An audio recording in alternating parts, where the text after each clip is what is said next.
Welcome to the Channel 6 News. I'm Dee Tranter reporting. Local residents raise concerns and objections to a new zoning plan for the city. The county solid waste district gets ready to go to work, and the 4th of July fireworks are on again this year, only a day early. We'll have those stories when Channel 6 News continues. Building a new home, First Western National Bank offers construction loans and personal service. It is a pleasure to visit the bank. I feel like we have friends there. It's not just a business situation. First Western National Bank has an easy loan application process with competitive rates and terms. Meet with friendly local bankers who understand your financial needs. I'm always treated like a personal friend at First Western National Bank, and I like that. First Western National Bank, your hometown bank. Rim Cyclery features outstanding quality outdoor footwear. Check out the great prices on the Vast Superlight leather shoes, designed for long walks on light trails. The Vast Variable Fit system provides custom-fitted shoes for your lifestyle. Step on down to Rim Cyclery, 94 West, 100 North.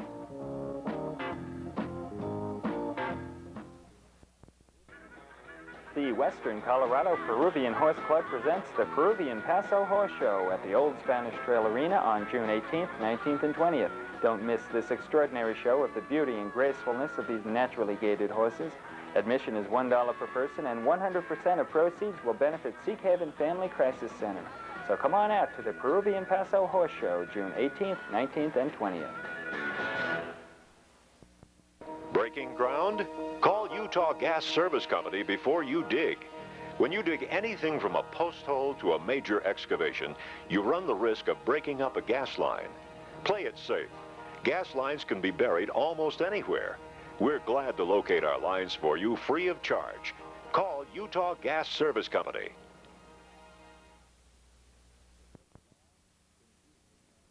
It was a long, confusing, and hard-to-follow discussion at Moab City Council Tuesday as the city took another step in the difficult process of approving a new zoning map. A zoning map was last approved almost 20 years ago, and since then there have been a number of changes to the point that current zones look more like a mosaic tile than clearly defined areas. And the City Planning Commission has been spending months trying to break that crazy quilt pattern and establish easier to understand zones. The aim is to give the city a fresh start in future planning process. What we did was considered some areas in the city that were spot zones and tried to bring some of them back into compliance. Some of the other areas we changed the zones. 18 specific zone changes were recommended. Some of them eliminated spot zones, which are islands of one zone surrounded by another type of use. Other recommendations include making some of the land near Main Street and the highway commercial rather than residential. But for most of the changes, there were landowners who were affected, and many of them came Tuesday evening to ask questions or voice opposition. City officials have said that if a majority of landowners in the area oppose the zoning, it will be changed.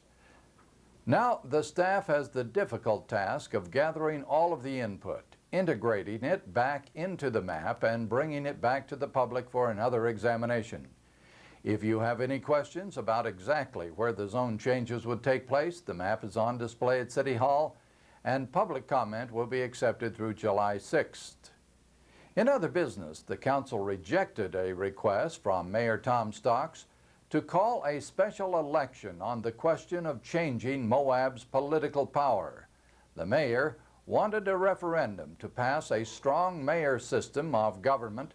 Stocks proposed the vote as a substitute to a decision by the council earlier this year to hire a city manager and reduce the power of the mayor. By a 4-to-1 vote, the council decided not to call for the election. Well, obviously this is back to the same old, the mayor versus the council. This governing body has voted to go to hiring a professional manager in January, which is well within the state statutes. That's within our rights to do that. Best of my knowledge, there was no consideration given for for expenditures for a special election in the budget. Stocks and anyone else has the option of obtaining signatures on petitions to call for the vote. In further business, the council accepted Stocks' recommendation of Delbert Oliver as the city representative of the Mosquito Abatement District and voted to hire Williams Engineering of Fruita, Colorado for professional services on the Mill Creek Flood Control Project.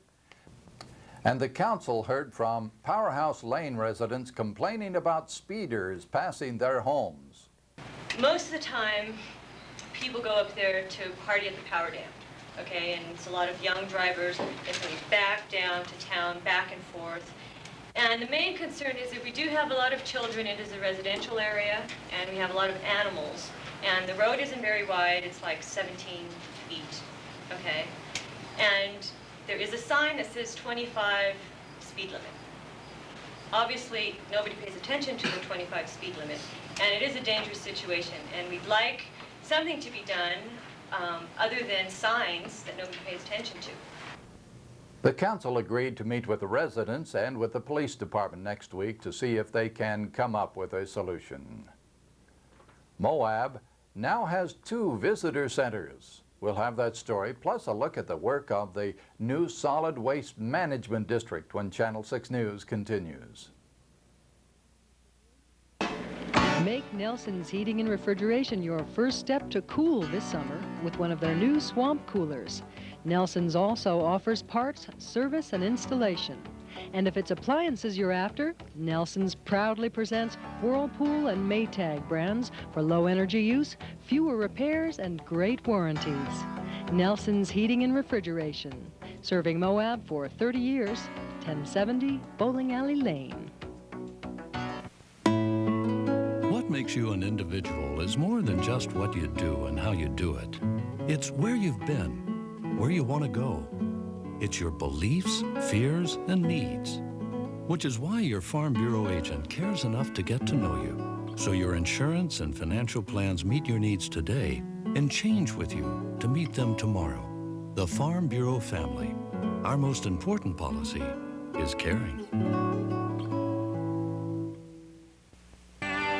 Pick up a current copy of Moab Happenings for the latest information on activities, dining, school events, recreation, filled with pictures and maps, and it's free. Moab Happenings.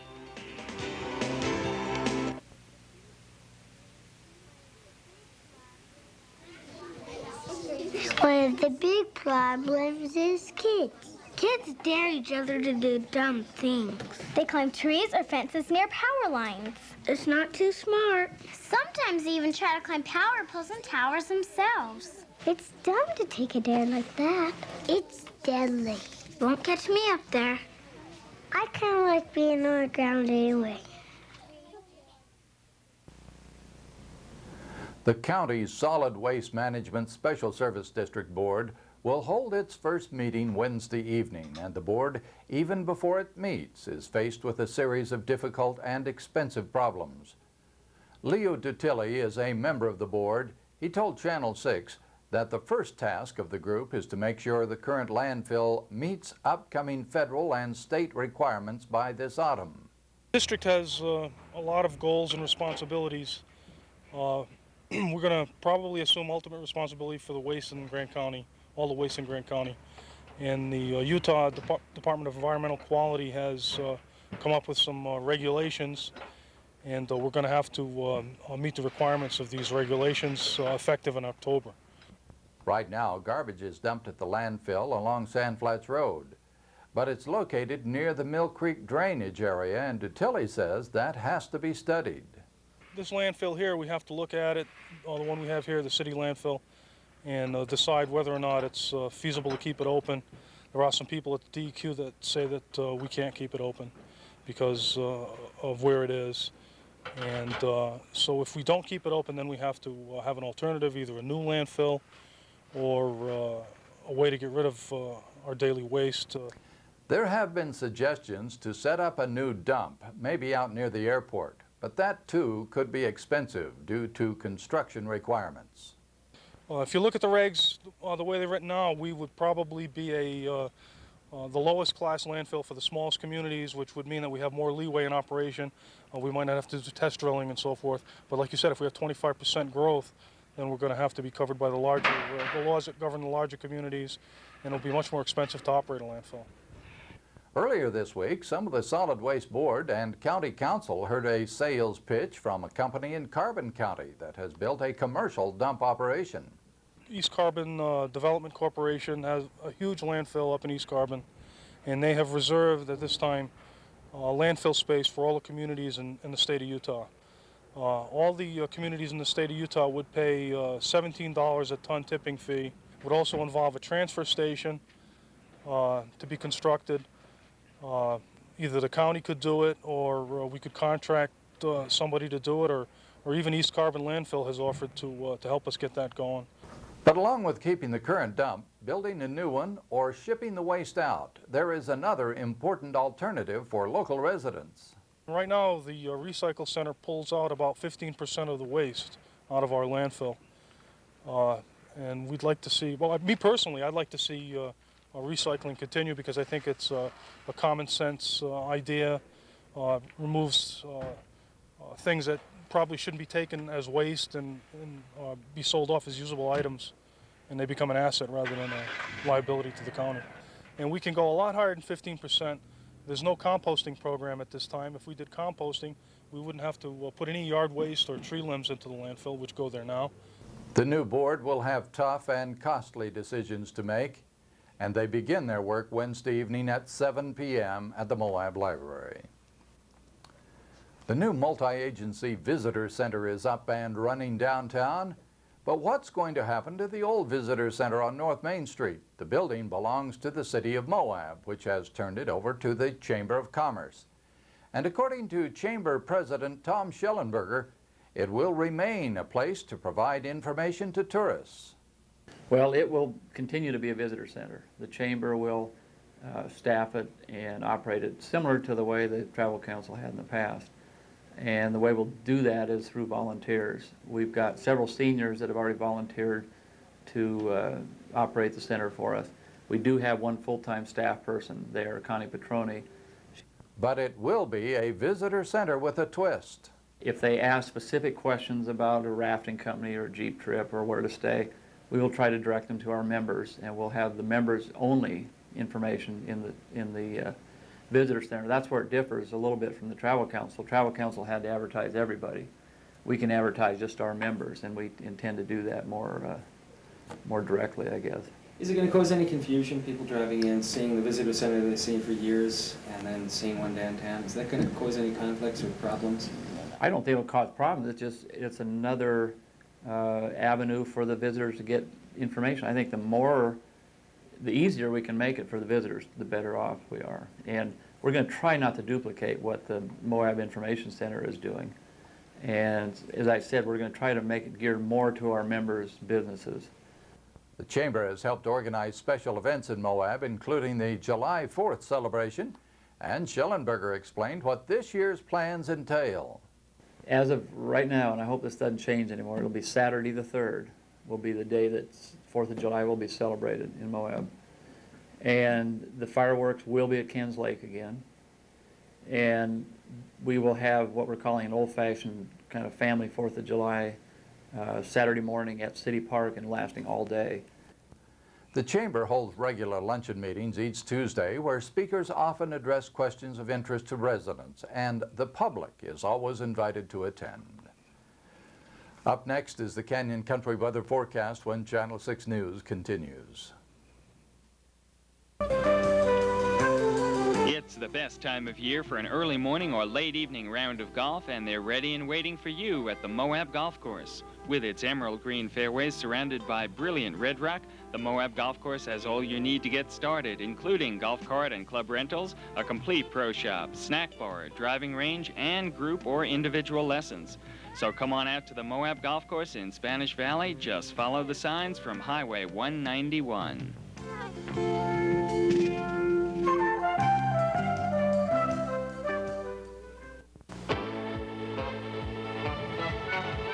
The last time you rode something this versatile, it probably had a tail and a mind of its own. Meet the modern workhorse. It's tough as nails, great fun, and stays right where you leave it. So come in today and take a good look at the complete Quad Runner line. And next time you're bound for the range, slip the old Merit Sugar Cube and head out on a new Suzuki instead. Call Glenn Davis at Davis Service Center in Montrose. The Western Colorado Peruvian Horse Club presents the Peruvian Paso Horse Show at the Old Spanish Trail Arena on June 18th, 19th, and 20th. Don't miss this extraordinary show of the beauty and gracefulness of these naturally gaited horses. Admission is $1 per person, and 100% of proceeds will benefit Seek Haven Family Crisis Center. So come on out to the Peruvian Paso Horse Show, June 18th, 19th, and 20th. It was sunny, hot, and windy in the valley on Wednesday, with temperatures climbing up to near 100 degrees. And look for more warm weather, though just a bit cooler over the next few days. The forecast for Moab and Canyon Country calls for partly cloudy skies through Thursday and Friday, with a chance of some scattered showers by the weekend. Afternoon high temperatures should be around 90 degrees, overnight lows near 55. Long-range forecast calls for mostly sunny skies by Saturday afternoon and Sunday, with highs near 90. And that's news of Moab and Canyon Country. I'm Dee Tranter reporting. Have a good day.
Welcome to the Channel 6 News. I'm Dee Tranter reporting.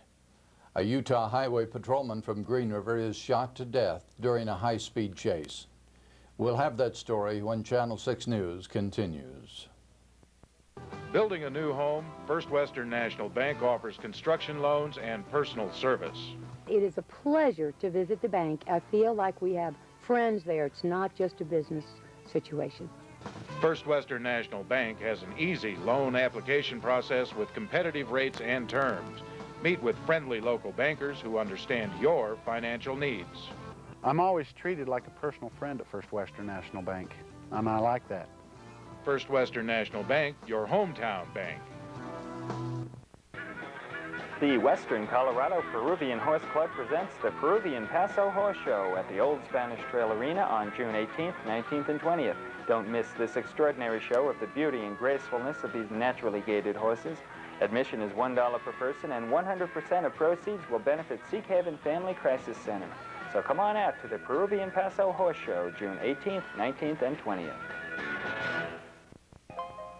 Spanish Valley Nursery is still the place where your planting and landscaping needs can be met with the finest quality plants in the region. In our greenhouses, we have a large selection of vegetables, herbs, and bedding plants in full bloom, along with beautiful patio pots and hanging baskets. To complete a yard or enhance a new one, we have a large selection of rose bushes, daylilies, cannas, ground cover, small and large evergreens, and fruit and shade trees in sizes to meet your individual needs. Visit Spanish Valley Nursery today, where everything is always first quality.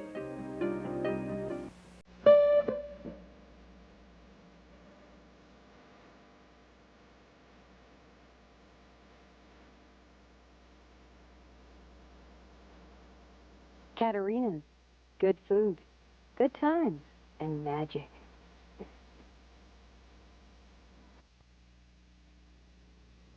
A Utah Highway Patrol officer from Green River was shot and killed during a high-speed chase along Interstate Highway 70 Wednesday evening. Trooper Dennis Lund died at the Green River Medical Clinic after two suspects, aged 16 and 18, allegedly began firing at him and other Highway Patrol officers.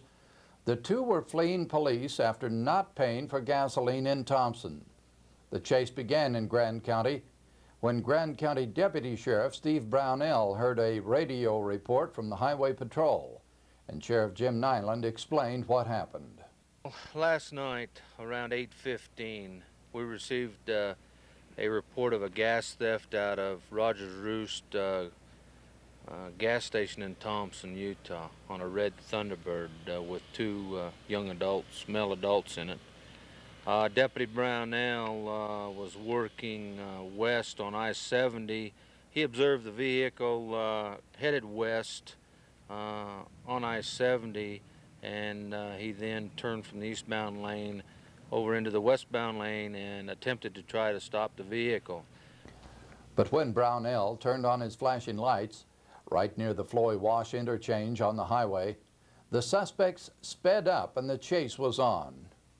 He requested some assistance because of the erratic driving and the high speed that they were traveling, and the Highway Patrol and Emory County Sheriff's deputy out of Green River began to give him some assistance. That began at Floy Wash interchange on I-70, and they proceeded westbound. I think once the cars began to get close to the suspect vehicle, the suspects then began to fire handguns and a rifle at the law enforcement officers. At this point, I'm not too sure exactly when Trooper Lund was hit with one of the bullets. However, there's Trooper Haycock had several bullet holes in his vehicle. Bruce Ritchie's had shotgun pellets in his vehicle, and also Trooper Lund's vehicle had numerous bullet holes in it. Highway Patrol Supervisor Steve Rappich continued the chase and shot out the rear tire of the suspect's vehicle, which then went off the road. The two suspects were taken into custody. Dennis Lund had been a Highway Patrol officer for 8 years and an active member of the Green River community, heavily involved in volunteer fire department, ambulance, and other local projects. He is survived by his wife Brenda and 2 children. And Lund was well known and respected in law enforcement circles. Well, yeah, we work real close together. He works in Grand County a lot of the times. Yeah, he was a real good police officer, just a great person. It's just this tragedy thing, you know, that happens occasionally, and we hate to see that happen, and very sorry to see it happen. The Dennis L. Lund Memorial Fund has been established by the Utah Highway Patrol, and donations can be sent to the Utah Highway Patrol at 4501 South, 2700 West in Salt Lake City, zip code 84119. Schools are out for the summer, but educational activities and planning continues. The Board of Education here has announced that they have made their selections for 2 important positions in the school system, according to School Superintendent Rich Averett. One of those openings was for the vice principal at the high school. Last night, the board approved the placement of Dr. Byron Christensen as principal of Red Rock Elementary School and Michael Aaron as the assistant principal of the high school. Maybe you can tell us a little bit about them. Well, let's start with Mr. Aaron. He is just retired from the Florida system at the age of 43 with 21 years of service, and his family is from Texas, and he wants to be closer to them. He's vacationed here in Moab, fell in love with it, and came in for the interview, has indicated he'll be in town later this week because he's found a home to look at. The second position is as principal of the Red Rock Elementary School, replacing Margaret Hopkin, who is moving to be the principal at the middle school. Dr. Byron Christensen is currently serving as the principal up in Heber City. Prior to that, he was in Idaho. Has spent most of his career, however, in Utah. He has a doctorate in curriculum. And what that means is that the Red Rock staff will be able to take advantage of his skills and knowledge as to what we might do differently, that we might improve our test scores and approach children differently in what we're teaching them. Both choices, says Everett, were the result of a long search process designed to pick the best candidates. Members of the community and staff and students at the high school sat in on the interview teams, and from the candidates who had indicated their interest, made a selection, narrowed it down to finalists, which I interviewed this time, and made the recommendation to the board of the finalists, which seemed to fit best what I see as the type of leader we need for our schools. Moab schools are still suffering from the difficulties of the mid-1980s, when a poor district cut back just to stay alive. But that has been changing for the better, and Everett says there are positive changes over the last school year, his first in Moab. I see improvement in many areas. One, I think, is the attitude that we can do something and change what's happening. This year I spent a lot of time in classrooms looking at teachers and commenting on the good things they were doing and encouraging them to do even more, greater and better things. This coming year I've indicated to the board that my desire is to be in the offices of the principals and help them become better site leaders, site managers, and curricular instruction leaders by giving them some suggestions based on being with them and seeing what their day is like. But there is a long way to go, and Everett believes these two new administrators will help with that process. Our desire is to improve education, and of course to do that, what we'd like to have in place are educational leaders. The board and I in particular are concerned about focusing on curriculum and instruction, and that of course would lead one to believe that the choice of Dr. Byron Christensen might indeed be appropriate, because he is an individual who's earned a doctorate in that area. A special type of horse show comes to Moab, and a new book is out to help parents introduce their children to the pleasures of hiking. We'll have those stories when Channel 6 News continues. My name is John Fogg, your local independent insurance agent. I've worked for Central Utah Insurance Agency for over 10 years now, and Central Utah Insurance has served the Moab community for more than 30 years. As your independent agent, I can put your auto insurance with several different companies. Let's face it, not every insurance company fits the special needs of everyone. Before this happens to you, you need to see Central Utah for a review of your auto insurance coverages and rates. Just look for our Allstate sign on South Main Street or call Central Utah Insurance Agency at 259-5981.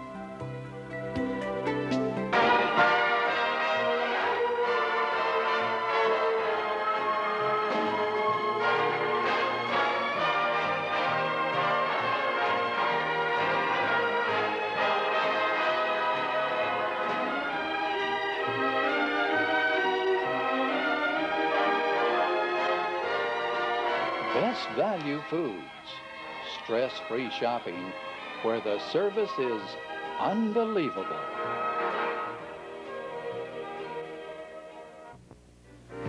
Subway sandwiches are incredible and piled high with as many ingredients as you can choose.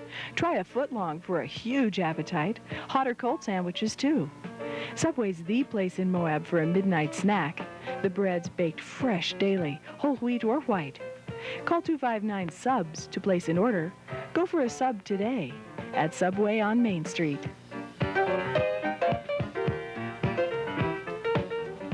Visit Sherry's Country Store for the finest antique reproductions in southeastern Utah. Choose from adorable attic babies and charming doll buggies, pressed glassware and pine furniture. Antique reproduction signs bring back fond memories of days gone by.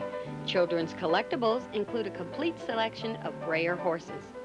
If Southwest is your design, shop Sherry's for the latest trend. When you need a gift, remember Sherry's Country Store of Gifts, Western Plaza, downtown Moab.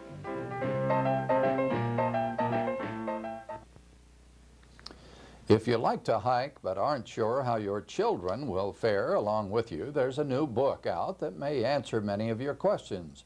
It's called The Best Hikes with Children in Utah, and it's available at B. Osborne Books in Moab. The book's author, Maureen Kelty, was in town autographing copies and explaining the idea behind the project. Well, the book is entitled Best Hikes with Children in Utah, and that's just what it is.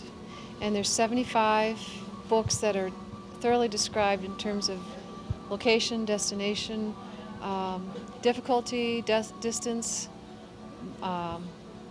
elevation gain or loss, and driving directions to it. And each trail is described in such a way that it tells people very specifically what's going to happen on it or what you're going to see. And then secondly, it goes through it along the way, giving you very specific things to do with kids, very environmentally, experientially focused. The book targets a number of trails in the Moab area and stresses that the hike should be chosen on the basis of your child's size and strength. And parents can make the project more enjoyable by making the walk interesting and educational. Sometimes that takes a little bit of exploring and creative trail leading, and that's included in the introduction of the book. It gives a lot of ideas of things to do along the trail that make it fun. The book is in stock at B. Osborne Books on Main Street. Horse shows are part of the regular schedule of events at the Old Spanish Trail Arena, but this weekend there's a show that's just a little bit different. It's the Western Colorado Peruvian Paso Horse Show, featuring a very special breed of horse, according to club president Don Nolan. It's very smooth riding on gaited horses.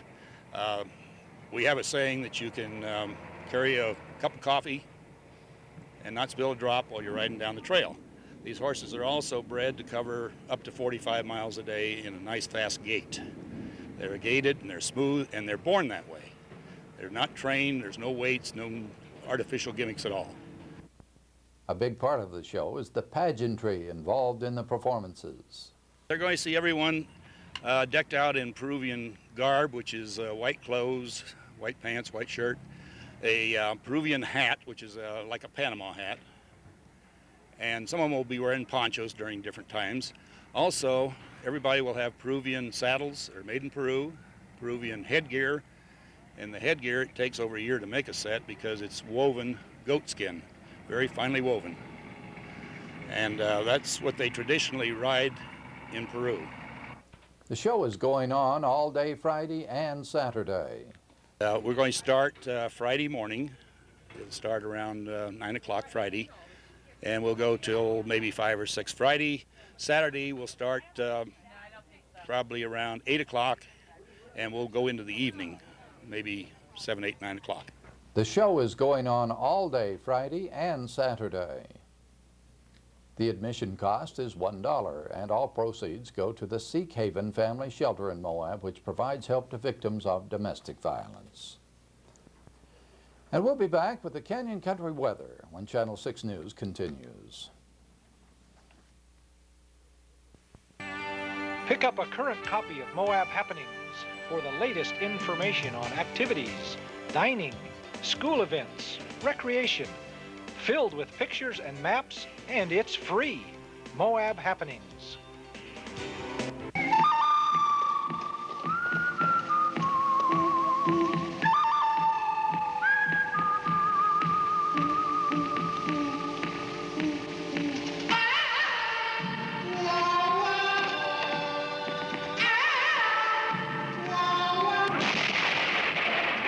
Ray Tibbetts, Canyon Country Realty, one of the good guys. The Western Colorado Peruvian Horse Club presents the Peruvian Paso Horse Show at the Old Spanish Trail Arena on June 18th, 19th, and 20th. Don't miss this extraordinary show of the beauty and gracefulness of these naturally gaited horses.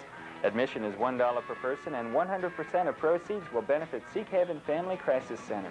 So come on out to the Peruvian Paso Horse Show, June 18th, 19th, and 20th. It's no secret that Moab Valley Inn provides comfortable accommodations and outstanding service. Moab Valley Inn is expanding their facility to provide additional accommodations and services to pamper their guests. The facility expansion will include additional rooms and suites, room service, indoor-outdoor swimming pool, convention center, restaurant, and more. Moab Valley Inn. Our customers enjoy the best.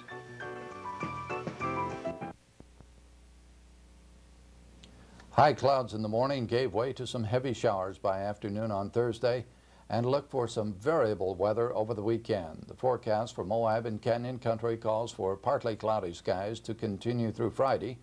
Look for some showers and afternoon high temperatures in the upper 80s. By Saturday, the sun should be out in force, driving afternoon readings into the 90s, and by next week, look for temperatures back to the 100-degree mark. And that's news of Moab and Canyon Country. I'm Dee Tranter reporting. Have a good day.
Welcome to the Channel 6 News. I'm Carrie Dabney reporting.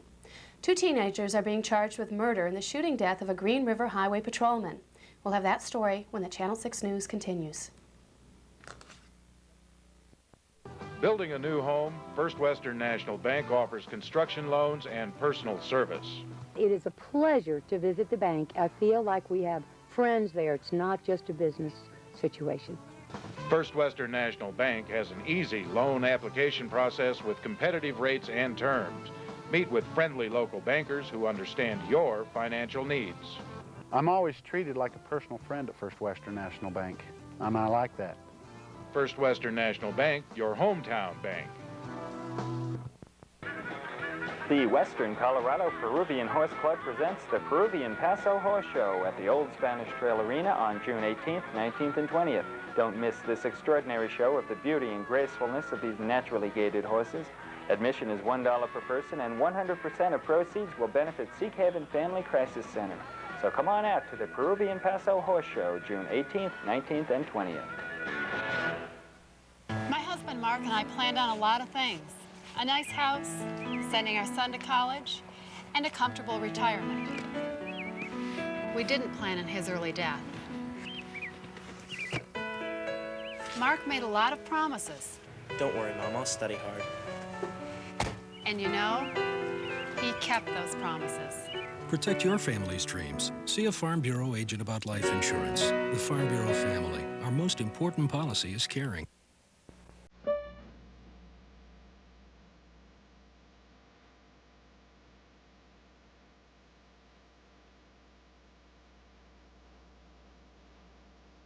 Katerina's. Good food, good times, and magic.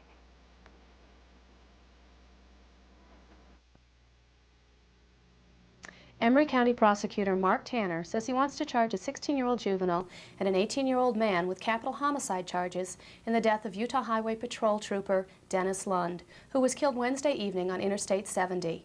Trooper Lund was involved with other peace officers in a high-speed chase after the 2 suspects allegedly stole gasoline from a service station in Thompson. While in pursuit, Lund was shot and died while being transported to the Green River Medical Clinic. 18-year-old Jason Pearson and his 16-year-old accomplice were arrested after another highway trooper shot out their tires and the car crashed. The 2 faced arraignment on Friday. Dennis Lund was well-liked and respected in Green River, where along with his job as a highway trooper, he was also a member of the volunteer fire department and a supporter of numerous civic projects. He is survived by his wife Brenda and 2 children, a 12-year-old boy and an 8-year-old girl. Funeral services will take place Monday in Ogden, where he grew up. Dennis Lund is the 14th Utah peace officer to die in the line of duty since 1982. Federal health officials say the disease that killed 16 Four Corners region residents over the past few months is a viral infection spread by deer mice. The preliminary report from the Center for Disease Control says that rodents in the Southwest have been tested, and the mice were shown to have the antibodies for the virus. 30 people have been identified as having contracted the virus this spring, with 16 of them dying. Most of the cases have been on or near the Navajo Reservation. The virus itself is not new and was first noted during the Korean War when U.S. servicemen got sick. But this is the first case of an outbreak inside the United States. There's no proven treatment for the virus, which causes the lungs to fill with fluid and makes breathing difficult. But there is an experimental drug that has shown promise, and that is being made available on an emergency basis.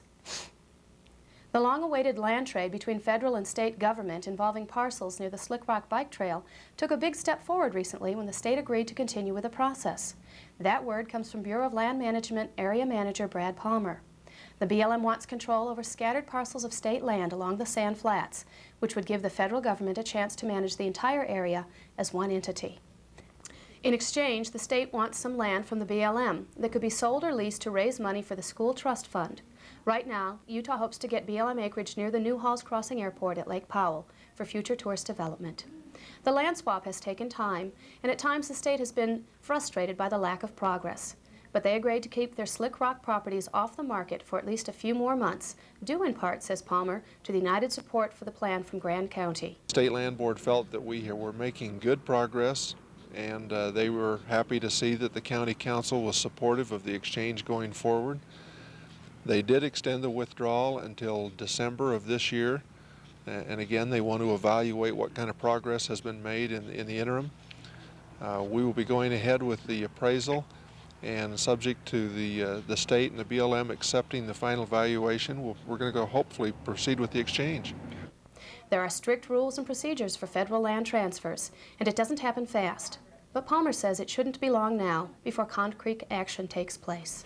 It doesn't seem like we do anything fast. It's taken us about 2.5 years to get to this point, but we're hoping that we can try to have the exchange, at least the state and the BLM in agreement, and some of the paperwork done by the end of this fiscal year, which will be September 30th. At least for now, Grand County will lose a little money if the deal goes through, since payment in lieu of tax money on state lands is higher than on federal lands. But there is action in Washington, D.C. to equalize those payments in the future. The new visitor center gets a thumbs up from tourists, and the smoothest ride in a saddle comes to the Old Spanish Trail Arena. We'll have those stories when the Channel 6 News continues. B. Osborne's is the most complete bookstore in southeast Utah.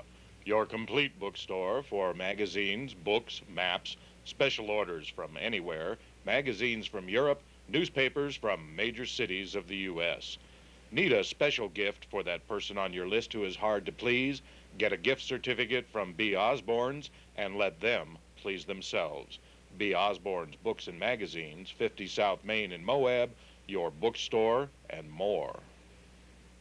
For the best RV camp park in Moab, it's Holiday Haven, with oversized spaces to accommodate the largest RVs under mature shade trees, all with a convenient central location. Holiday Haven is also Moab's finest mobile home park that offers country living in the city, an established park with pool, playground, laundry facilities, and a retired section.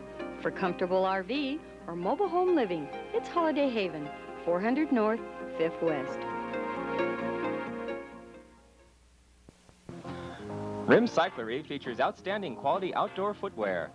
Check out the great prices on the Vast Superlight leather shoes, designed for long walks on light trails.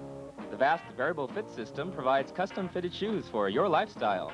Step on down to Rim Cyclery, 94 West, 100 North.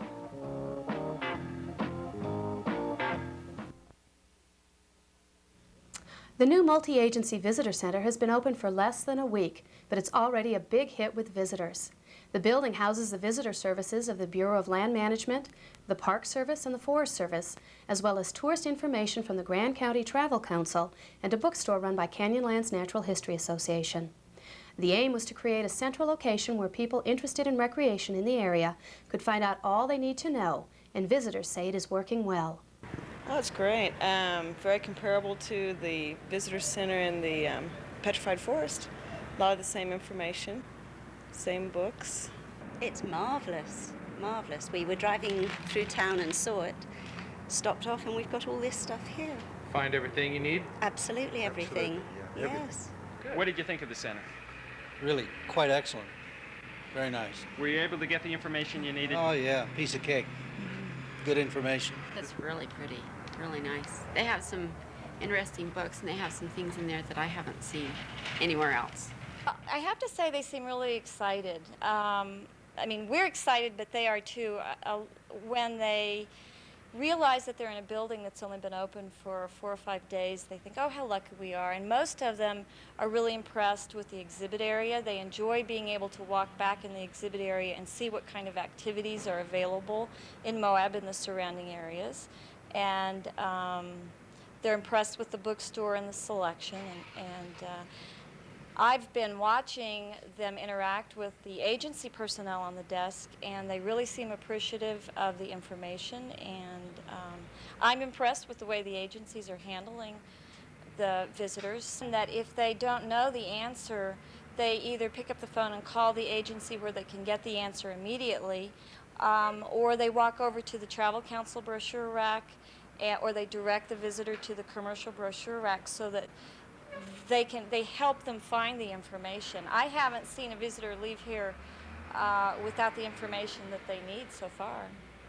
The new center is open every day from 8 in the morning until 10 p.m. Should other rural counties follow the lead of Kane County in approving a sales tax for health services? That's a question Grand County officials and residents will be discussing over the next few months. Voters in Kane County overwhelmingly approved the measure, which they hope will generate close to $500,000 in revenues for their hospital, which ran a $250,000 deficit last year. A similar tax in Grand County would generate even more money, somewhere around $600,000, which would more than replace the subsidy given by county property taxpayers in past years. Going for the sales tax is likely to be seriously considered by the County Council over the next few months.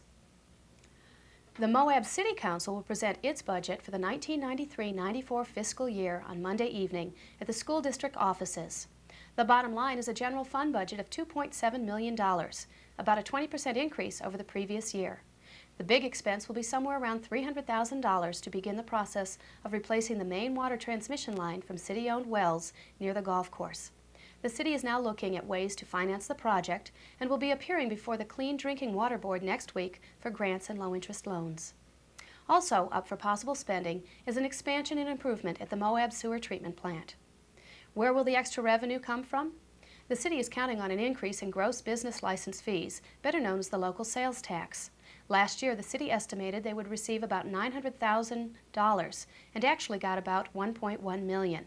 The state also returned a larger portion of the state sales tax to the city. Showing off their horses is a passion for some people, and a group of them were in Moab this week. The Western Colorado Peruvian Paso Horse Club came to the Old Spanish Trail Arena to put their favorite animals through the paces. The horses are naturally gaited and provide the smoothest ride on 4 legs. The gait of the Peruvian Paso is a broken pace, which means that the legs move laterally on each side of the horse rather than diagonally as a trotting horse would do. And they also move in 4 beats, which means that there's very little motion transmitted to the rider. It's required that we show in all whites. As you can see, I'm dressed in white, and we wear ponchos that can be white, gray, or tan. And these are the traditional costumes from Peru. The saddles are very similar to the ones that were introduced by the conquistadors 400 years ago. Our judge this year is Senor Jose de Pelo, and he is from Peru.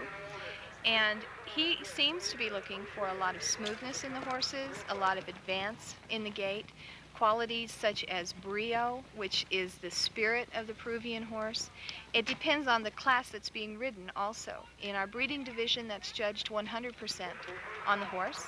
Our gait division is judged 100% on the gait of the horse, but our pleasure and performance divisions are judged on the horse and rider. The show continues through Saturday at the arena. Up next is the Canyon Country weather forecast when the Channel 6 News continues. It's the best time of year for an early morning or late evening round of golf, and they're ready and waiting for you at the Moab Golf Course. With its emerald green fairways surrounded by brilliant red rock, the Moab Golf Course has all you need to get started, including golf cart and club rentals, a complete pro shop, snack bar, driving range, and group or individual lessons. So come on out to the Moab Golf Course in Spanish Valley. Just follow the signs from Highway 191.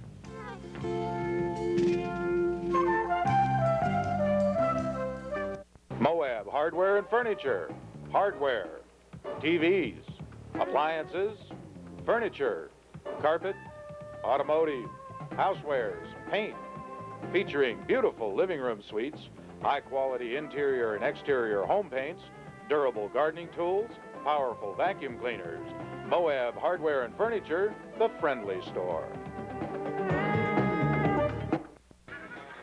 The Western Colorado Peruvian Horse Club presents the Peruvian Paso Horse Show at the Old Spanish Trail Arena on June 18th, 19th, and 20th. Don't miss this extraordinary show of the beauty and gracefulness of these naturally gaited horses. Admission is $1 per person, and 100% of proceeds will benefit Seek Haven Family Crisis Center.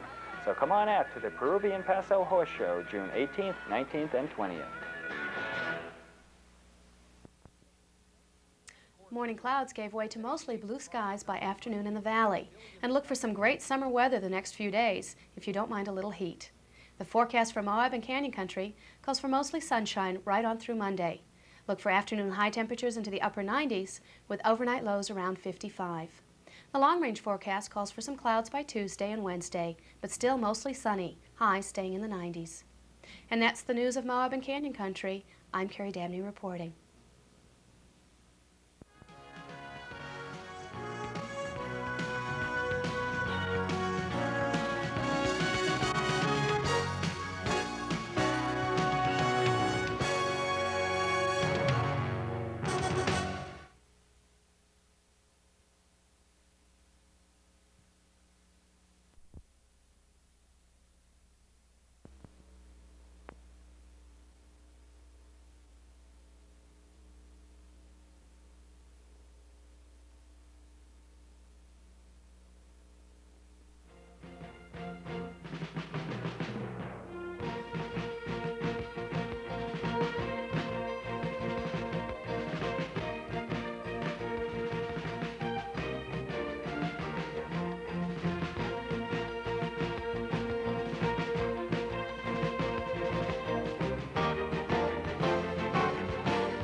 Welcome to the Channel 6 News. I'm Dee Tranta reporting. Peace officers honor the highway patrolman shot on Interstate Highway 70 last week. We'll have that story, plus a look at how the city of Moab hopes to raise $500,000 in additional revenue when Channel 6 News continues. Building a new home, First Western National Bank offers construction loans and personal service. It is a pleasure to visit the bank. I feel like we have friends there. It's not just a business situation. First Western National Bank has an easy loan application process with competitive rates and terms. Meet with friendly local bankers who understand your financial needs. I'm always treated like a personal friend at First Western National Bank, and I like that. First Western National Bank, your hometown bank.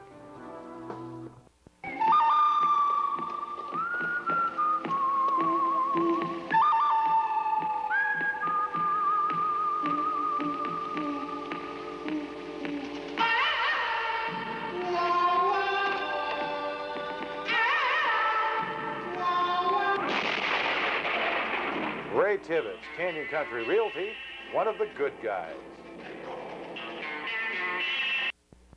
Breaking ground? Call Utah Gas Service Company before you dig. When you dig anything from a post hole to a major excavation, you run the risk of breaking up a gas line. Play it safe. Gas lines can be buried almost anywhere. We're glad to locate our lines for you free of charge. Call Utah Gas Service Company. For the best RV camp park in Moab, it's Holiday Haven. with oversized spaces to accommodate the largest RVs under mature shade trees, all with a convenient central location. Holiday Haven is also Moab's finest mobile home park that offers country living in the city, an established park with pool, playground, laundry facilities, and a retired section. For comfortable RV or mobile home living, it's Holiday Haven, 400 North, 5th West.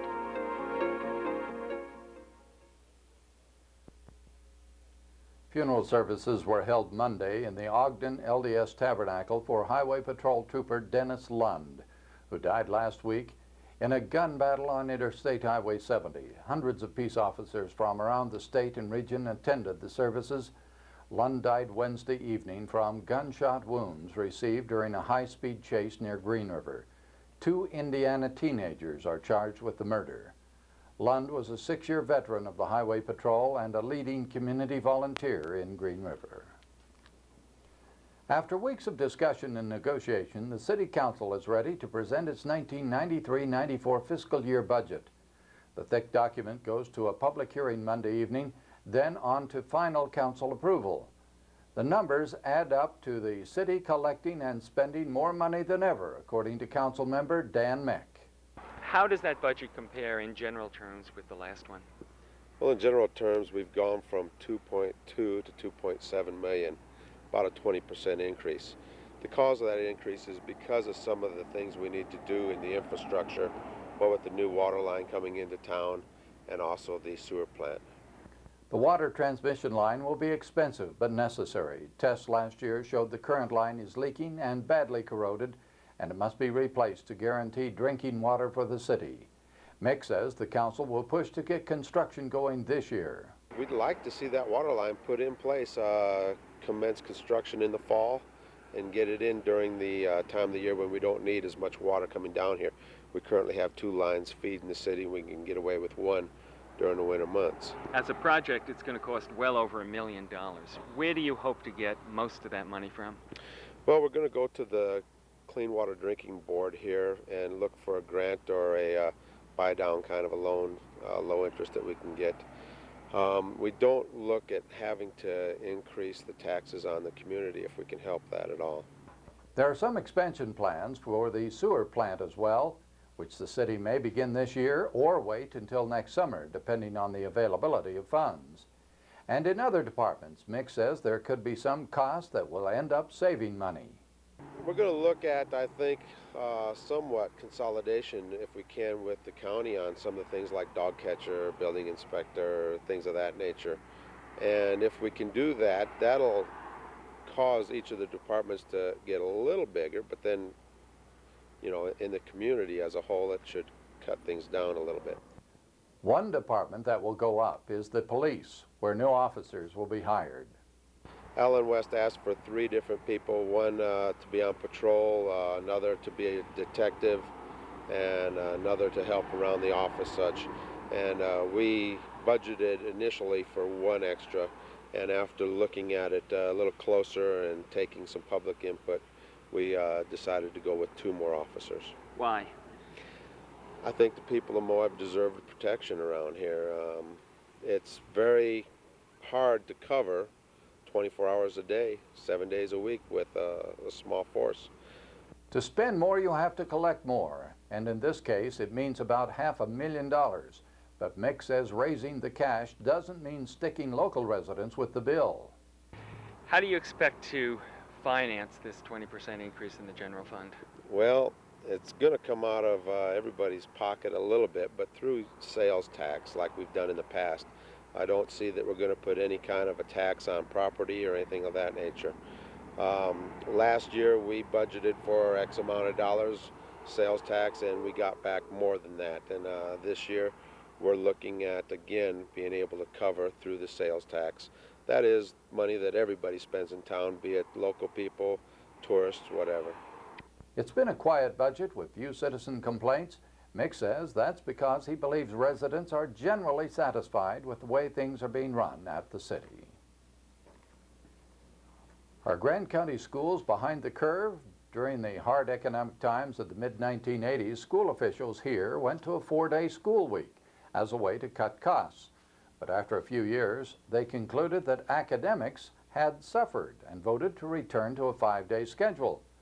Now, an article in the Salt Lake Tribune says other rural areas like the 4-day week and recommend it be extended to other schools. Along with cost, those officials say the 4-day plan means students traveling to sporting events on Fridays don't miss school. But there is a drawback. Those in 4-day schools have seen standardized test scores go down. Reversing that trend was a big factor in the Grand County decision to go back to a Monday through Friday schedule. And speaking of schools, the academic year is over, but education goes on, but this time the teachers become the students. We'll have that story when Channel 6 News continues.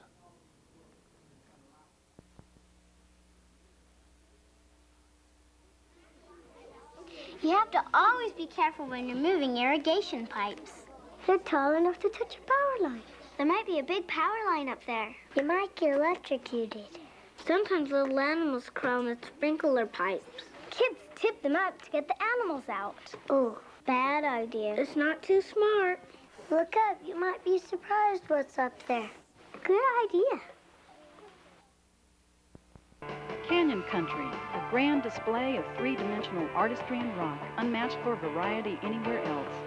Red Tail Aviation's scenic flights will be your guide through all 3 districts of Canyonlands National Park, plus Dead Horse Point State Park and the confluence of the Green and Colorado Rivers. Bring your camera and film and the awe-inspiring natural beauty of Canyonlands, including Angel Arch, Gemini Arch, and all the natural wonders of this vast, diverse terrain. Call Red Tail Aviation today and experience the enchantment.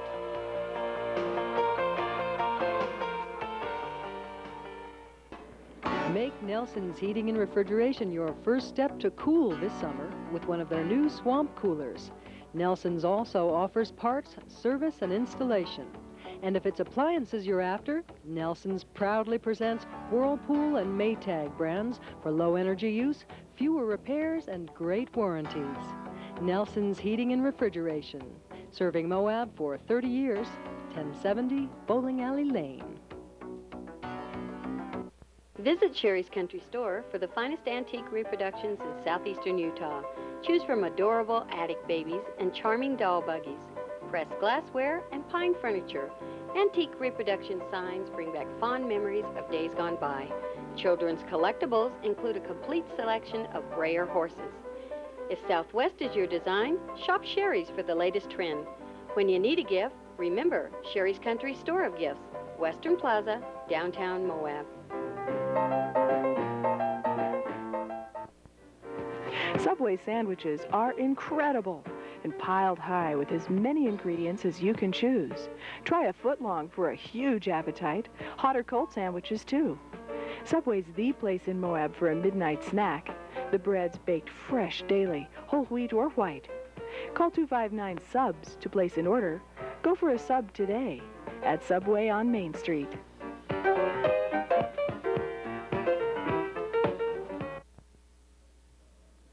To be a good teacher these days, you have to go back to school, and that was the scene Monday morning at Red Rock Elementary School, where a group of district teachers sat in the student seats in the computer laboratory.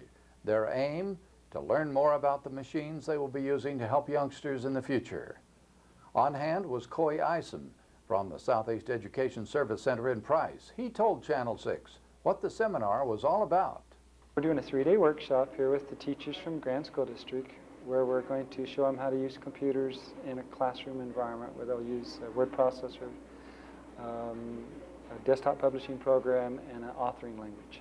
Is this like a basic computer class for people who don't know anything, or is it more for people who already have some experience? It's very basic. We're teaching them the basics and the little things that required to do the 3 programs we talked about, plus how they can use it in their classroom with their students and show the students how to go about this process. The teachers in the class had various levels of computer skills, but all felt it is important that they either learn or brush up on those abilities. Well, I'm not used to computers at all, but I have when I work here in the Red Rock Library. I'm the library aide. We have a computer in there, but I didn't have time to work on it or learn how to use it. And especially didn't have time to help kids use it. I think this is going to help me have students come in to do research, and they can work even on projects that they're working on. We can bring it up and they can continue with their ongoing reports and projects. And it'll give a time, especially for some students maybe that get finished in class and have extra time, they can come to the library and work on a project. We introduced a Linkway program, which will be taught on the third day to some of our kids in the middle school. And we had kids coming back in during lunch hour and also after school and trying to get in other classes, getting out of their class and trying to get back into my class where they could use a computer. So it definitely does have an appeal, and the kids will utilize the information. Grand County has made a commitment to become one of the state's leaders in computer technology and has spent hundreds of thousands of dollars on equipment and training teachers to use the machinery. The reason is basic. Without computer skills, young people cannot compete in the modern world. Well, we've moved from an industrial age society to an information age society in our nation and in the world. And to be competitive in the world with an information society, our students have to have the ability to work with modern high-tech technology. It's prevalent in all the different activities and business environments of the world and nationally and statewide. Utah has some of the high-tech companies and corporations, Novell, WordPerfect, that our students have opportunities to work with, and they need those skills to compete with those jobs. Everything that they do is going to be computerized in the future. At this point, I don't think we can teach them what they're going to be using in their lives because it hasn't been invented yet. But you can teach them the basics so that they can grasp that. Very much so. I think that if we don't teach the kids to use the computer, then I think as they look for a skill to do when they graduate, or if they don't go on to college or whatever, I don't think they'll be able to function in society without it. The whole state is looking at a model like Grand is following, where they're putting in a modern technology lab where the students at the high school get a chance to work with computers in a modern environment, more real world kind of things, the things that businesses are asking our students to come to them with skills where they would get out of these labs. So teachers will spend some time in the classroom this summer, so your kids will better use their time in the classroom next autumn. Racing fans saw plenty of action Saturday evening at the Red Rock Speedway, and local drivers had a good showing across the board. Justin Haviland took first in the sportsman heat, with Chance Chamoy and Kevin Sheets taking the hobby heats as well. The Trophy Dash winner was Greg Spangler in the sportsman's class, with Ryan Ellis first in the hobby class. In the main races, it was drivers from Grand Junction and Price who took top honors, but local racers were competitive all the way. The next races take place July 3rd, and the track seating is a good place to view the fireworks at Ken's Lake. It was the first day of summer on Monday, with the official solstice beginning at 3 a.m. And look for typical summer weather. Forecast for Moab and Canyon Country calls for partly cloudy skies through Tuesday and Wednesday. Look for a chance of some gusty afternoon breezes and some occasional scattered thunder showers. High temperatures should just about reach 100 degrees with overnight lows in the 60s. Long-range forecast calls for mostly clear skies Thursday and Friday. Mercury readings again near 100. And that's the news of Moab and Canyon Country. I'm Dee Tranter reporting. So now we're into summer, when Moab residents come alive. And here's a look at the lazy, hazy, crazy days of summer as seen by Channel 6 photographer John Wakert.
Welcome to the Channel 6 News. I'm Ken Davey reporting. The county may look at increasing the sales tax to pay for Allen Memorial Hospital. We'll take a look at that story when the Channel 6 News continues. Building a new home, First Western National Bank offers construction loans and personal service. It is a pleasure to visit the bank. I feel like we have friends there. It's not just a business situation. First Western National Bank has an easy loan application process with competitive rates and terms. Meet with friendly local bankers who understand your financial needs. I'm always treated like a personal friend at First Western National Bank, and I like that. First Western National Bank, your hometown bank. It's no secret that Moab Valley Inn provides comfortable accommodations and outstanding service. Moab Valley Inn is expanding their facility to provide additional accommodations and services to pamper their guests. The facility expansion will include additional rooms and suites, room service, indoor-outdoor swimming pool, convention center, restaurant, and more. Moab Valley Inn. Our customers enjoy the best. Moab Hardware and Furniture. Hardware, TVs, appliances, furniture, carpet, automotive, housewares, paint, featuring beautiful living room suites, high-quality interior and exterior home paints, durable gardening tools, powerful vacuum cleaners. Moab Hardware and Furniture, the friendly store. Should Grand County voters go for a sales tax increase to support health care? It's an idea that at least one county council member says should be seriously looked at. Last November, county voters declined to authorize the hospital district to continue collecting property tax for the facility. Healthcare, especially in small towns, is an expensive proposition, and rural hospitals cannot survive without local government subsidies. Here in Grand County, we've been doing that to the tune of $240,000 per year. Now, responsibility for coming up with that funding falls back on the county council, and according to Paul Menard, a new state law may provide the answer. The legislature approved a bill allowing some rural areas to add a 1% sales tax earmarked for health care. It became effective on May 3rd of this year. There are 5 counties that qualify for this ability, the authority to charge a 1-cent sales tax countywide to raise funds specifically for hospital use. The idea was discussed earlier this year at a healthcare public meeting in town, drawing mixed comments. But Menard says it could provide the funds we need to make our system stronger and better. We generate now with the mill levy approximately $240,000 a year, which is basically sustenance for the hospital maintenance.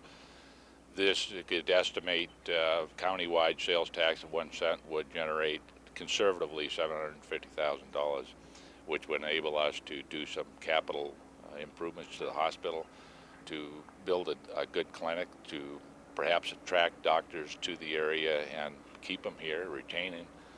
It just gives us a tremendous opportunity to develop a healthcare system that would also attract retirement-type people to a community that we want. Also small businesses that are looking at the healthcare to community they're going to. It seems like a win-win situation all the way to me. But in addition to the state sales tax, Moab also charges a local sales tax, bringing the total up to 8%. Adding 1 more percent would raise Moab's rates to the highest in Utah. And some say that's too much of a tax burden, but Menard doesn't accept that. If you go to Grand Junction right now and you shop in the mall over there, you're paying almost 8%.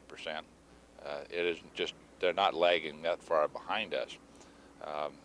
I understand the objections. I think that sales taxes are generally the fair tax. Everybody's getting, having to pay their fair share. And when you look at what we're going to get back from that, as far as health care goes in the community, it's just, I don't see any way anybody can really complain about it. They will. Certain businesses who seem to think that the businesses are going to shut down if another penny's added to the sales tax. And looking at this alternative, says Menard, is one of the duties of the county council. Here's the options it gives us. We were talking about during the campaign, the election period, about finding innovative ways to get tourism to help support our infrastructure. And this gives us a great opportunity. We can, if we were to pass this 1 cent sales tax we could eliminate the mill levy that already exists on property tax, would generate somewhere in the neighborhood of 2.5 to 3 cents to each 1 cent we put back into sales tax ourselves as citizens of the county. Meaning that visitors are spending 2 to 3 times as much? Yes, yeah, definitely. Voters in Kane County overwhelmingly approved a similar measure last month in a special election. The county here could go that route or turn the municipal election in November into a county vote. But either way, voters would have the final say on the issue. Utah Governor Mike Leavitt is about to take on a job that will give him increased national exposure. Leavitt, elected last November, was chosen as the vice chairman of the Western Governors Association. That puts him in line to take over the group next year. The association lobbies the federal government for programs and policies that affect the West. Leavitt in the past has said he favors less federal and more state control of education and public lands. When compared to others in the state, Grand County teachers are not faring well financially. That comes from the Utah Foundation, a private tax research organization, which reported on teacher salaries over the past 2 years. In 1992, teachers in Moab were second from the bottom of the state's 40 school districts, about 15% below the state pay average. Only Piute County paid less. This recent year, starting salaries for first-year teachers in Grand County were the lowest in the state. Maximum salaries were closer to the middle, 21st out of 40, but it takes Grand County teachers almost 4 years longer to reach the top level than the state average. On a statewide basis, the Utah Foundation says teachers here are paid lower than those in surrounding states, but make up for that with better benefit packages. The City Council finishes the long and difficult budget process. We'll have that story when the Channel 6 News continues.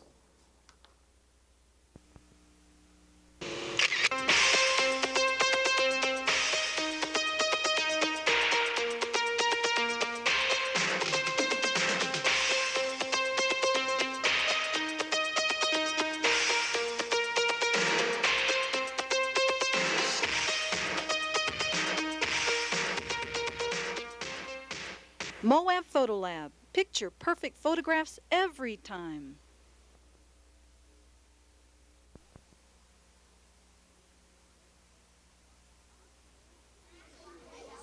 You have to always be careful when you're moving irrigation pipes. They're tall enough to touch a power line. There might be a big power line up there. You might get electrocuted. Sometimes little animals crawl in the sprinkler pipes. Kids tip them up to get the animals out. Oh, bad idea. It's not too smart. Look up. You might be surprised what's up there. Good idea. Beautiful roses are blooming at Spanish Valley Nursery. Bring the delightful scent of delicate roses to your garden. Spanish Valley Nursery is receiving new shipments of roses just in time for spring planting. Spanish Valley Nursery, 2620 Spanish Valley Drive, where everything is always first quality. It's the nuts and bolts of city government, seldom flashy, always long and tedious. But the Moab City Council has completed perhaps the most important duty of local elected officials, the assembly and approval of the budget for the next financial year. Council members have been meeting 2 or 3, sometimes 4 times a week for the last few months, and the document they've come up with will guide their work over the next 12 months. The budget calls for a general fund of $2,765,000, up about 20% over 1 year ago. And much of that increase is due to the capital improvement projects online, including the installation of a new water transmission line from drinking wells in Spanish Valley and a possible expansion at the sewer plant. As far as individual departments go, the biggest is the police, who will spend $509,000 this year, up 13%. That includes 2 additional police officers. The Streets Department is up to $408,000, a 6% increase. Most of the other departments have gone up as well. Administration costs will increase 16%. The recorders, planners, and treasurer's offices will all go up. General government costs will shoot up by 22%, due primarily to increased insurance premiums. Engineering costs have jumped from $24,000 to $64,000 due to proposed work on the water transmission line and the Mill Creek flood control project. Attorney and building office costs will decrease slightly while animal control stays about the same. And the Parks Department budget goes up 26%, with much of the increase due to proposals to put a roof on the new City Park stage and a new picnic area at Old City Park. Moab isn't out of the landfill business yet. A special service district has been formed to run the dump, but the city is putting aside $72,000 to help meet expenses. And operating the swim center will be more expensive, up by $4,000. Some private groups have gotten funding as well. Seahaven Family Shelter was given $15,000, Moab Public Radio $10,000, and the High School Technology Center $10,000. And $5,000 went to the Chamber of Commerce for the 4th of July celebration and the Christmas parade. That's the money going out. How about the money coming in? The city is literally banking on an increase in tourism, projecting increases in sales tax revenue from more visitors spending more money, up to $1.85 million next year. And the city also hopes to raise grants from a number of state and federal sources for the water and sewer capital improvements. A budget is not exciting news, but it is essential. Now the council gets to take some time off, all the way until Thursday, when they go to Salt Lake City to ask the Clean Drinking Board for financial help on the water line. A survey by wildlife officials shows that the harsh and snowy winter led to major die-offs among state deer and elk populations, but for the animals that survived, it should be a good summer. The Division of Wildlife Resources reports that as many as 60 to 90% of the fawns died over the frigid months because heavy snow covered forage until late in the year. Elk losses were more modest, though across the state up to 17% of radio-monitored elk did not survive the winter. For hunters, it means less available game in the fall. The State Board of Big Game Control reduced the length of the rifle hunt this year, in large part because of the smaller number of animals. But the same snow that killed game over the winter is responsible for protecting the rangelands, and animals that made it will grow bigger and stronger through the summer. A new building is going up in Moab. Workers are busy constructing the new state liquor store on South Main Street next to Walker Drug. It should be larger and better stocked than the current Center Street location when it's finished. But the when has been a problem. The structure was originally supposed to be open months ago, and according to liquor store manager Debbie Taylor, no one is quite sure what that schedule now is. The new state liquor store was supposed to be open in the spring. What happened? Setbacks, building problems, money problems. So where does it stand now? We've got walls. The front door's going up, and hopefully the roof is going to go on this week. Any projection as to when the store may be ready to go? We're hoping August the 1st. That's what we're trying to move into. But for store customers, it may be worth the wait with a bigger store and a bigger selection.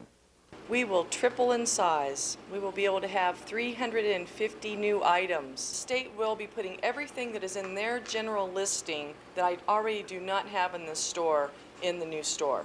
So your box wines, it will increase brand names, bourbons will increase brand names, vodkas, cordials. It will be whatever is in general listing. So items that people may have found in Salt Lake City but not down here will from now on be down here. Yes, they will. Yes. Guaranteed. Guaranteed.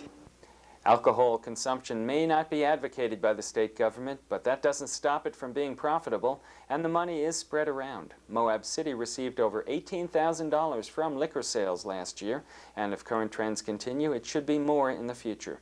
Gosh, this year, it's a phenomenal. Percentage-wise, I'd say 25% from last year, at least.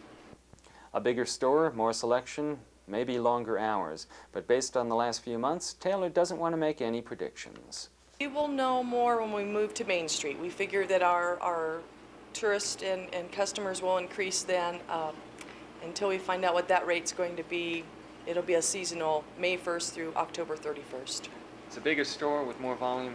You're going to be hiring more people? Hopefully. That's what we're planning on. At least one more, maybe two, but then again, we won't know until we actually get there. And you don't know when you'll actually get there? No, we actually don't. Up next is the Canyon Country weather forecast when the Channel 6 News continues.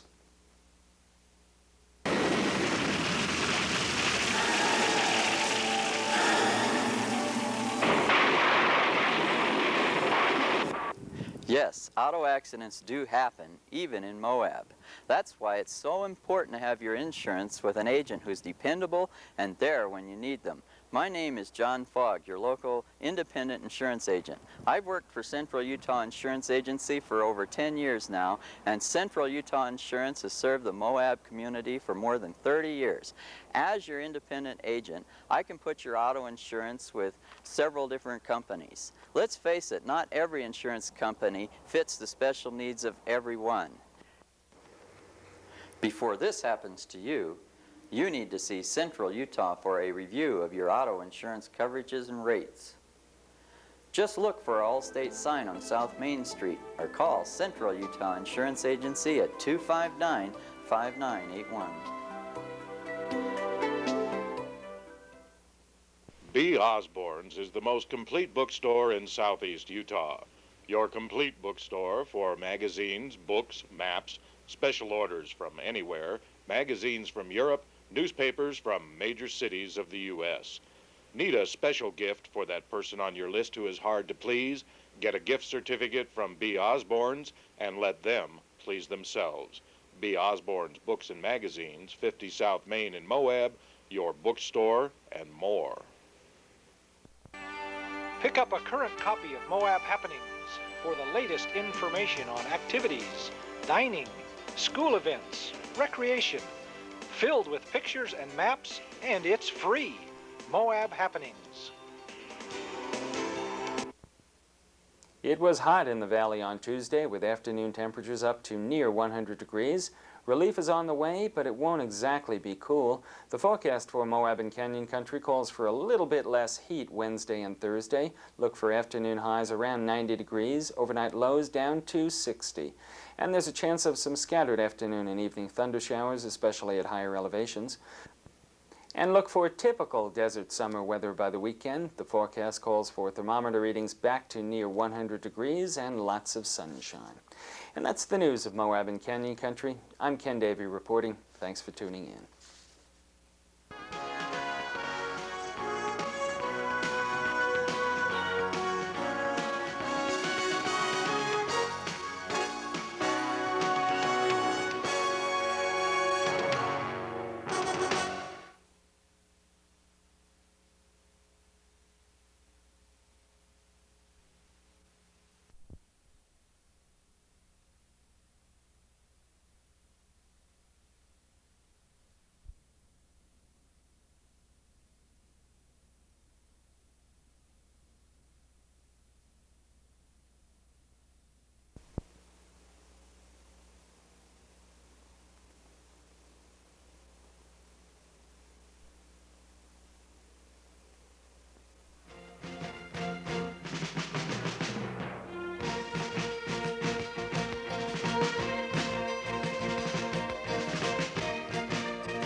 Welcome to the Channel 6 News. I'm Dee Tranter reporting.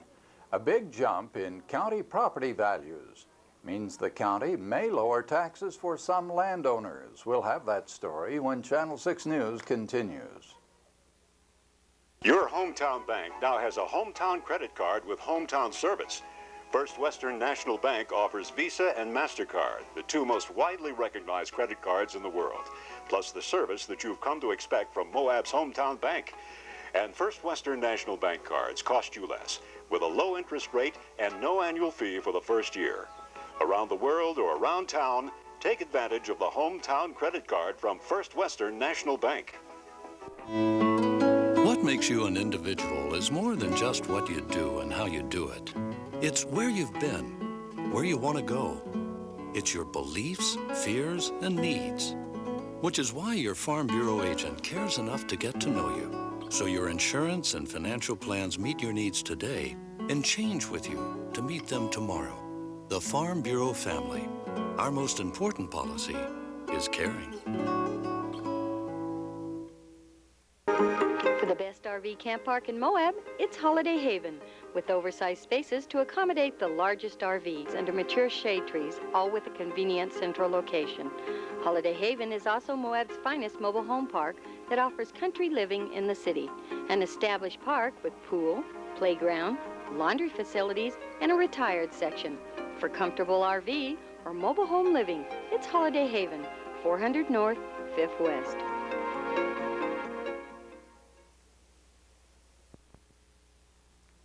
County property tax rates are going down. Here's Ken Davey with a report. If you're a property owner in Grand County, there's a good chance your tax bill this year will go down.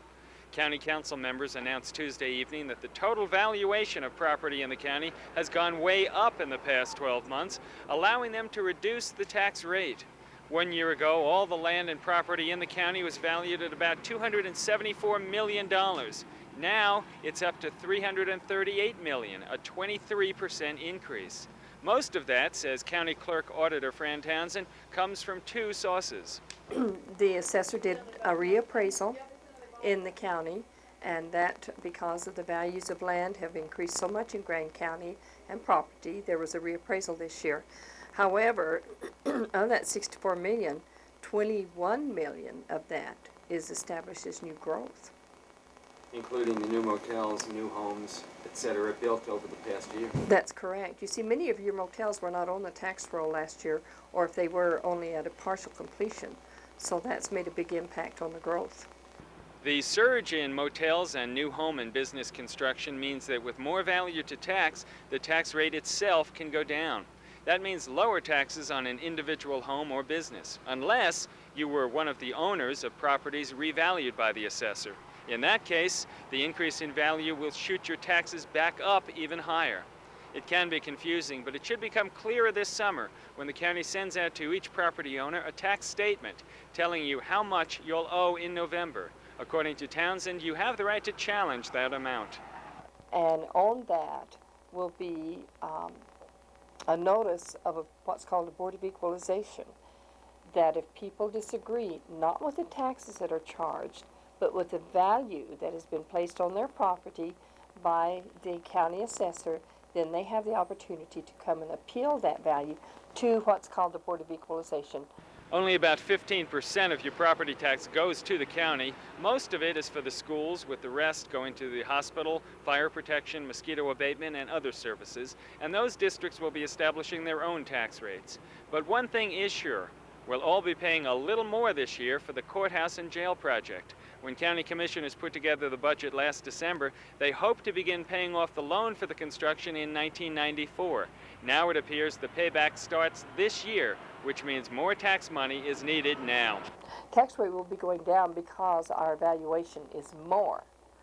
However, included in our tax rate that we adopted last night, it will be a debt service rate, which will generate enough revenue to pay the debt service on the courthouse this year. So taxes will go down, but not quite as much as county officials had hoped. That's correct. This is Ken Davey for Channel 6. Moab police had a busy evening Tuesday, much of it caused by a Moab man charged with drunk driving and hit and run. According to Police Chief Alan West, police were responding to a report of an erratic driver. About the time he arrived there, he received a dispatch call of a hit-and-run accident at North Circle K. So he responded to that area and discovered one damaged vehicle and that another one had obviously left the scene, and was gathering and getting the information out for dispatch for the described vehicle that was involved in the hit-and-run. And about the time he got that taken care of, there was a report of yet another accident about 200 North and 1st West. And so officers responded to that one, and upon arrival found that it was the vehicle that had been described as a possible drunk driver and had been involved in a traffic accident at the North Circle K. Police eventually found the suspect, Massimo Volpe, at the second crash site. But he was apparently southbound on 1st West at a high rate of speed, and a vehicle in front of him attempted to make a left-hand turn going eastbound on the 2nd North, and he attempted to pass them and T-boned that vehicle. He received some head injuries when his head struck the windshield of the vehicle he was driving, and in the other vehicle there were 3 passengers, and one complained of pain, neck injuries and that. So, what was the final result? The individual was arrested on quite a number of charges. West reported it was the 98th traffic accident report in the city so far this year. A memorial service will be held in Green River Thursday for slain Utah Highway Patrol Trooper Dennis Lund. Lund was shot last week during a high-speed chase on Interstate Highway 70. 2 Indiana teenagers have been charged with the murder in the case. Lund was a highway patrol officer for 6 years and active in Green River civic projects. He was buried in Ogden on Monday with thousands of peace officers from around the nation in attendance. The Green River Memorial Meeting takes place Thursday afternoon at 1 p.m. at the Green River LDS Church. The Grand County Council grapples with some tough planning and zoning questions. We'll have that story when Channel 6 News continues. Make Nelson's Heating and Refrigeration your first step to cool this summer with one of their new swamp coolers. Nelson's also offers parts, service, and installation. And if it's appliances you're after, Nelson's proudly presents Whirlpool and Maytag brands for low energy use, fewer repairs, and great warranties. Nelson's Heating and Refrigeration, serving Moab for 30 years, 1070 Bowling Alley Lane. Breaking ground?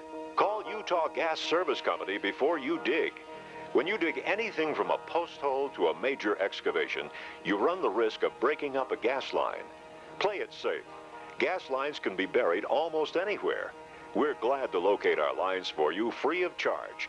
Call Utah Gas Service Company. Rim Cyclery features outstanding quality outdoor footwear. Check out the great prices on the Vast Superlight leather shoes, designed for long walks on light trails. The Vast Variable Fit System provides custom-fitted shoes for your lifestyle. Step on down to Rim Cyclery, 94 West, 100 North.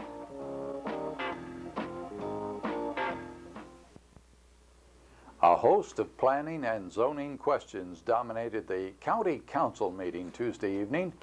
Council members approved a zone change for Flying J's to open an auto plaza on Highway 191 just south of Interstate Highway 70. The operation will include a gas station, a 2,000 square foot store, and a 70-seat restaurant. With the approval, Flying J's hope to have construction underway soon and be open early in 1994. But others asking for changes were not so lucky. The council narrowly turned down a zone change request from Carol Clark to rezone his orchard land on the west side of town to commercial. Clark hoped to sell the property to a developer who would build a state office building. Nearby property owners and residents were divided on the question. The main concern that was voiced at the other meeting was the increase in traffic.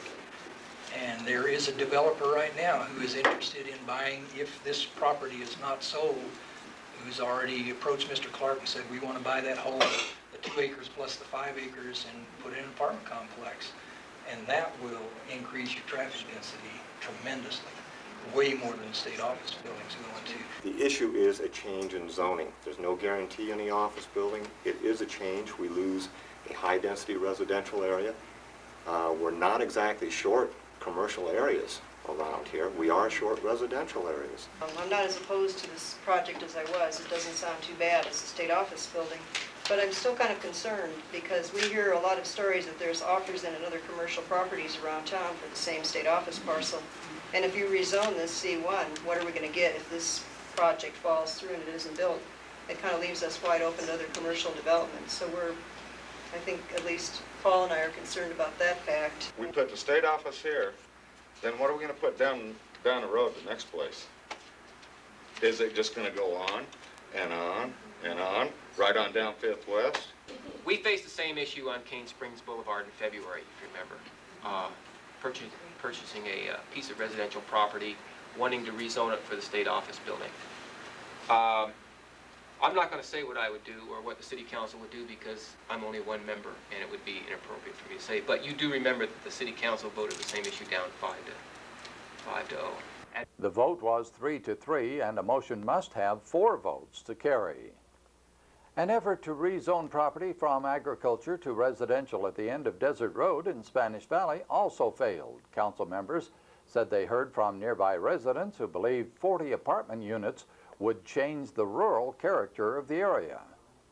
And Jay Nethercott failed in his attempt to rezone 2 of his 5 acres near Holyoke Lane for subdivision or multiple unit housing.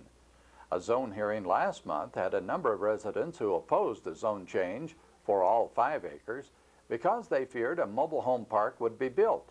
Nethercott said this week his request was for only 2 acres and would not allow that to happen. And he expressed frustration at the long process of getting the zone change made.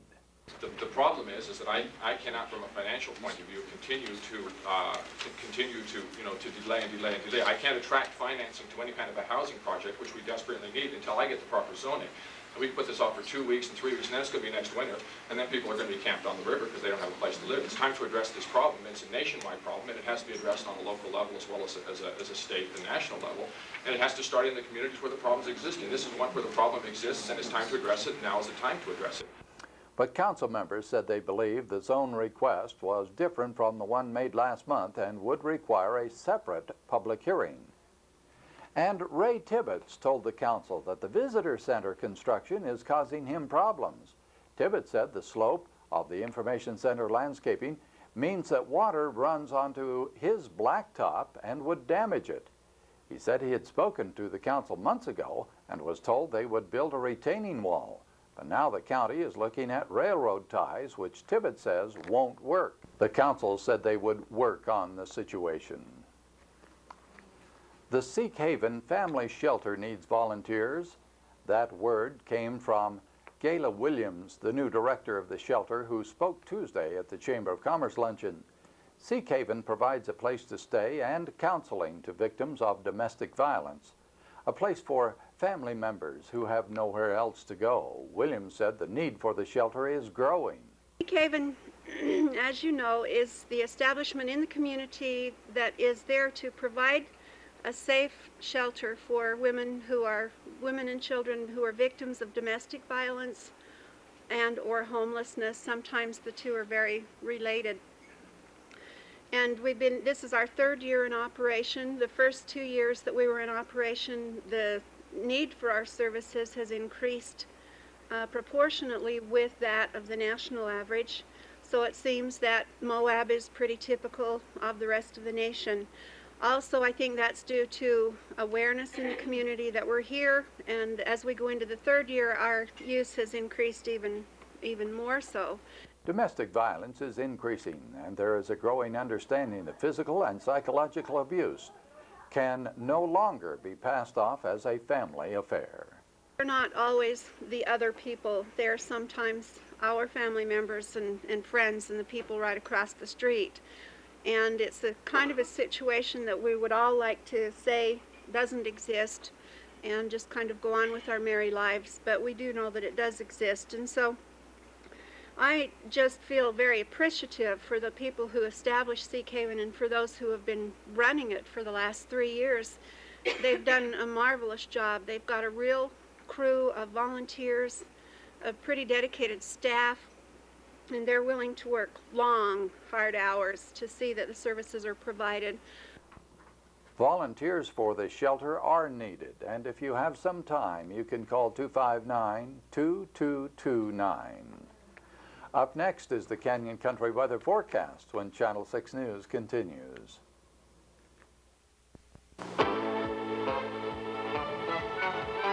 The last time you rode something this versatile, it probably had a tail and a mind of its own. Meet the modern workhorse. It's tough as nails, great fun, and stays right where you leave it. So come in today and take a good look at the complete Quad Runner line. And next time you're bound for the range, slip the old Merit Sugar Cube and head out on a new Suzuki instead. Call Glenn Davis at Davis Service Center in Montrose.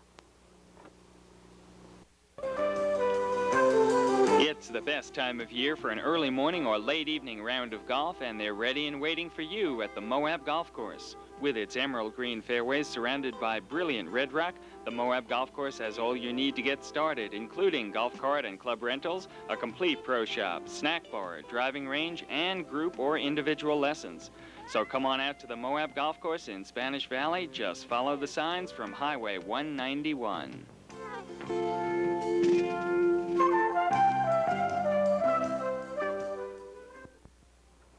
Bright sunshine and warm temperatures stayed in the valley on Wednesday, and look for more great weather through the weekend. The forecast for Moab and Canyon Country calls for blue skies and warm thermometer readings Thursday and Friday. Look for afternoon highs in the 90s, overnight lows around 60 degrees. The weekend also looks good. Expect mostly sunny skies with mercury readings into the 90s. And that's news of Moab and Canyon Country. I'm Dee Tranter reporting. Have a good day.